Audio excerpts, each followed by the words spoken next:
Au-delà d'ici, il n'y a rien, sauf le froid et l'ennemi, soupirait le doux poète Ovide, exilé par le courroux d'un César sur de tristes rivages. Le nom de Ponteuxin s'est perdu dans les atlas anciens, mais pour les Turcs d'aujourd'hui, comme pour le Romain d'il y a 2000 ans, au-delà de ces eaux turbulentes, il n'y a rien encore, rien que l'ennemi et le froid. La bise de la mer Noire souffle-t-elle? Sur les détroits s'affolent les mouettes. Les pêcheurs rentrent au port. Et soudain s'inversent les saisons. Poiras et Lodos, vent du nord, vent du sud. C'est leur imprévisible alternance qui commande la couleur du ciel et le plaisir de vivre sur ces dunes où chaque pas éveille le souvenir. Là s'implanta, voici 26 siècles, un capitaine de Mégare, à la tête de ses matelots. Il s'appelait Byzas et, de son nom, baptisa l'extrémité de l'Europe.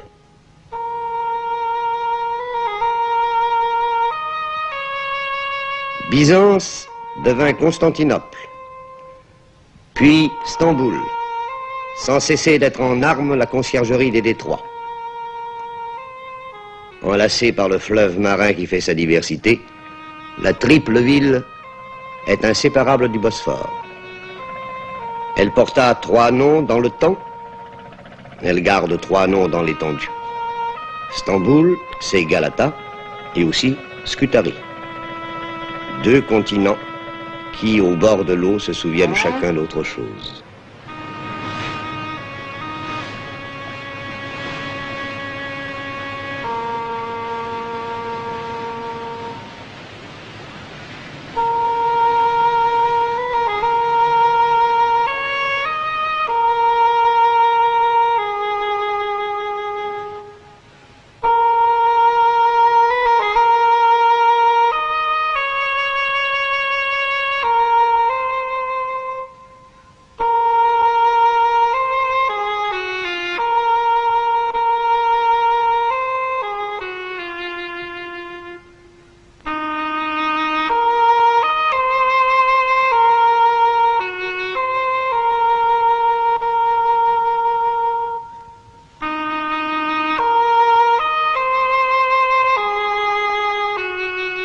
Presque rien n'y évoque plus l'Empire grec si l'on entend le langage des herbes folles, de la cendre des morts et des remparts écroulés.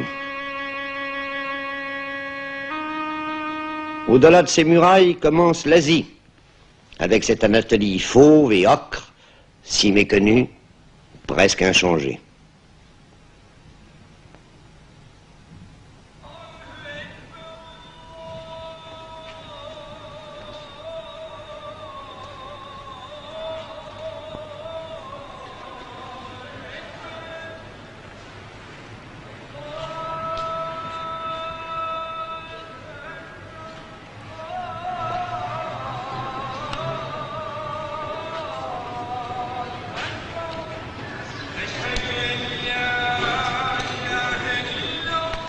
Une rumeur couvre parfois dans l'ancienne capitale des Ottomans la voix sainte de l'islam. C'est celle d'un monde quasi familier, presque moderne. La suie et la fumée se sont mêlées à des parfums sucrés, le mazout au ruissellement des eaux douces. L'industrie a dressé ses cheminées que les pionniers de la République appellent les minarets d'Atatürk.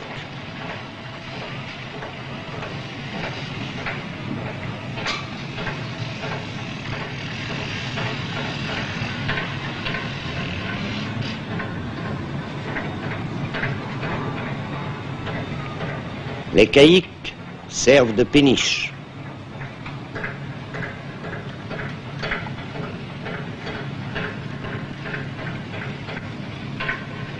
Le promeneur mélancolique gémit en découvrant des dépôts de charbon sur des rives qui enchantèrent les romantiques.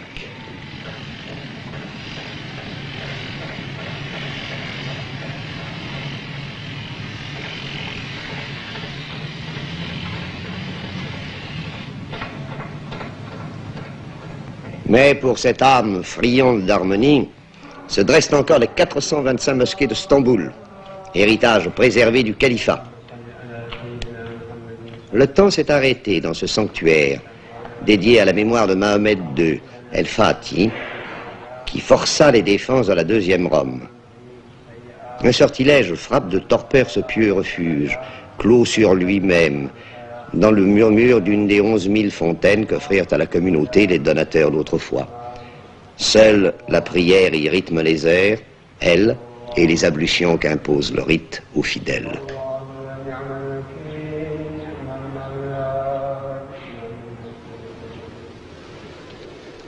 Ici se prolonge encore cette Turquie intemporelle.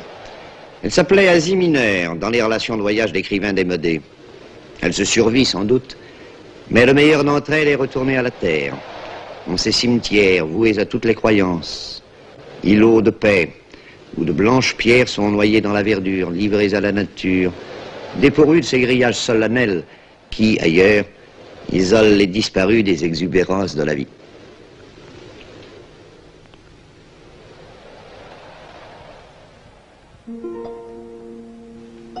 Des images venues d'un autre siècle, comme ailleurs il s'en offre, dans cette ville qui semble la capitale de l'immuable.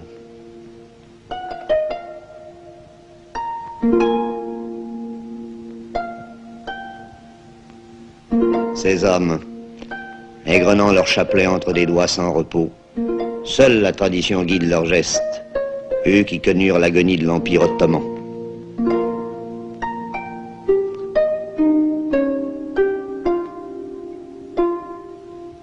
Le Turc n'est plus l'homme malade de l'Europe. Il a vaincu le mauvais sort. S'il a retrouvé le sens de l'avenir, c'est sans renoncer à ses habitudes.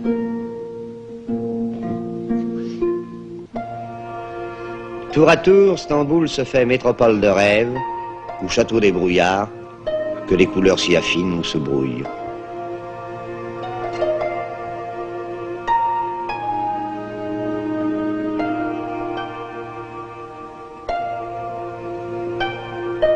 Le ciel se couvre-t-il? Aussitôt, brume et poussière envahissent les quais du Bosphore, estompent les coupoles, cernent comme des vaisseaux fantômes ces ferry-boats, où dans la familiarité des allers-retours quotidiens, on sent battre le cœur de deux continents. Couleur d'ardoise, de grisaille et de boue, c'est toute la ville alors qui part à la dérive et se noie en eau trouble.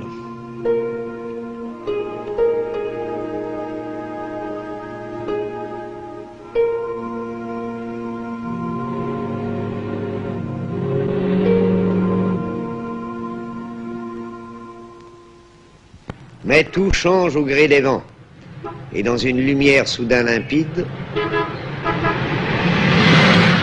l'occidental savoure le plaisir d'être encore en Europe et déjà en Orient.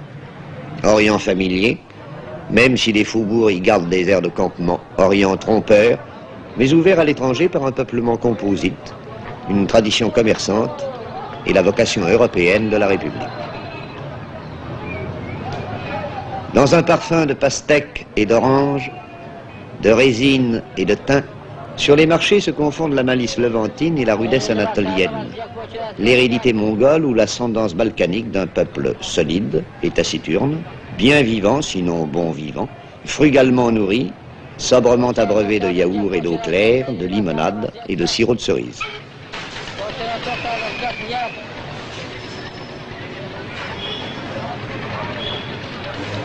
Au plus beau jour, lorsque le gris nuage des mosquées retrouve ses reflets dorés, Stamboul est unique au monde et fascine celui que la veille elle aurait rebuté. Dans le sanctuaire qui lui fut dédié, l'ombre de Soliman le Magnifique règne sur la ville conquise.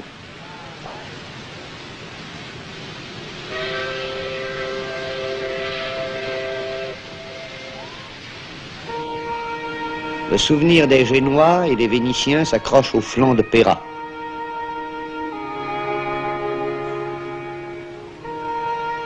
L'imagination fait son œuvre, au point que le lyrisme des étrangers baptise Corne d'Or un canal d'eau morte.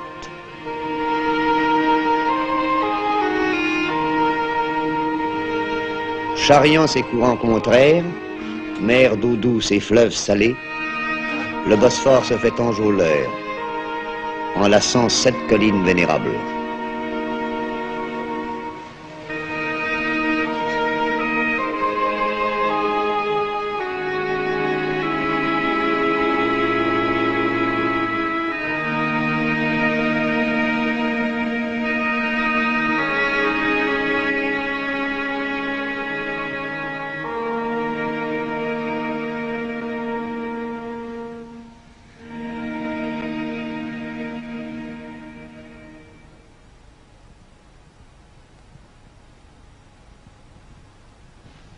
Par quel éclat d'orgueil Justinien salua-t-il l'achèvement du monument voué à la Sainte Sagesse. 107 colonnes y projettent une coupole fabuleuse à 54 mètres du sol, en hommage au dieu de Byzance et de son image sur terre, le basileus. Depuis 14 siècles, ce temple sublime défie les séismes et les ravages du temps. Bien des édifices n'auront pas cette chance de durer dans une cité où, jusqu'au siècle dernier, la pierre était réservée aux bâtiments publics. Les riches eux-mêmes se bâtissaient des palais en bois, demeures patriciennes de vieilles familles, dont on aime le charme désuet.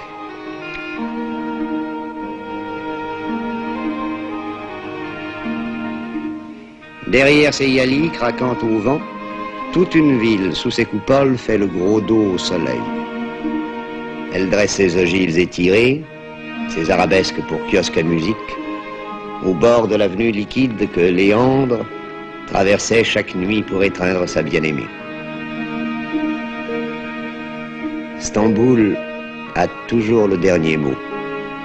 Elle triomphe dès qu'on s'en éloigne. Alors, une ville qu'on jugeait négligée retrouve son élégance. Et l'on oublie les détails pour ne plus voir que l'ensemble. Le soleil, au départ, rend-il ses phares à la vieille Constantinople. La décevante se fait inoubliable.